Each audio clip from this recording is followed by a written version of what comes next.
let's say that Donald Trump were to win, you still have some of the Republicans that you've been citing who are going to want in 2.5 years to start spinning up their own presidential campaigns.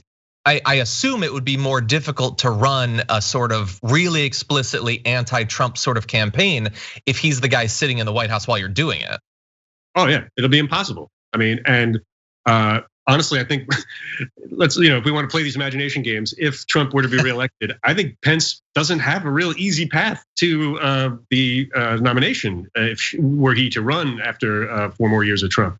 Obviously, he's been the most loyal soldier, and the base really does love him because he is, Mr. Social Conservative. He's unbreakable. But there's also a real kind of frothing at the mouth populism that he won't provide. And Trump Jr. very well might provide it. Tucker Carlson might provide it. There's any number of celebrity types, people not in government, who can do what Trump did and say, oh, I alone can fix it. And whether or not Trump would abide that, I mean, has Trump really ever been loyal to anybody outside of his immediate family ever? Like, so I could see him saying, hey, Mike Pence, you did a great job for me, but it's Don Jr.'s turn. There's certainly a world where that could happen. Yeah, and look, we are obviously far into those imagination games, which I obviously enjoy. He's never really struck me as a person who is particularly good at boosting other people, really. Like, he'll send out a tweet to buy someone's book or something, but the idea that let's say he loses, that in 2 years he'll be like hardcore hitting the trail, whether it's for like a Mike Pence, someone who you pointed out has been extremely loyal and quiet, like quietly loyal. Or even honestly for his son, like obviously he would want his son to beat the others, but the idea that he would put a ton of his own effort into it, I have a hard time believing. But anyway, this is again hardcore into the imagination games.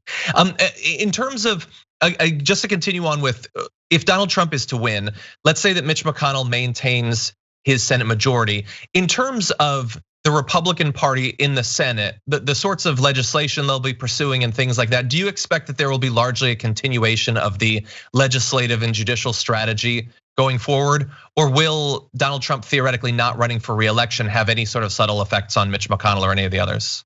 I think legislatively, not much different. I think what the biggest difference in the event of Trump losing and the Republicans losing the majority in the Senate would be the end of a lot of these culture war things. I think you will not see troops amassed at the border for a stunt to keep back the hordes of Guatemalan caravans that Trump had us all wanted us all to be terrified of on the eve of the 2018 midterms. I think that kind of stuff will not be a part of a post-Trump Republican legislative push. Not that that was legislation, but I just think that those kinds of sort of meaningless things. I don't know that.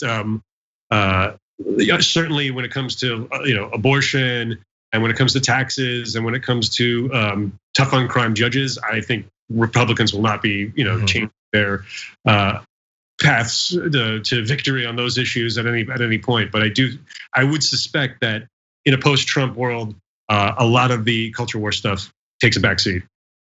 Interesting. Well, let's see. And whether that happens or not could have a very large influence on who ends up coming out on top in that next Republican primary.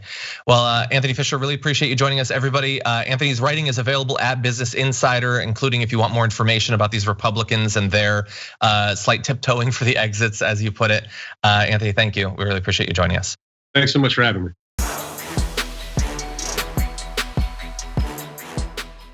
For more political news breakdowns, interviews, stories of activism, and me trying my hardest to care about the occasional big celebrity news story, subscribe to our YouTube channel at youtube.com/thedamagereport. And you can ring the bell wherever it is so you don't miss anything.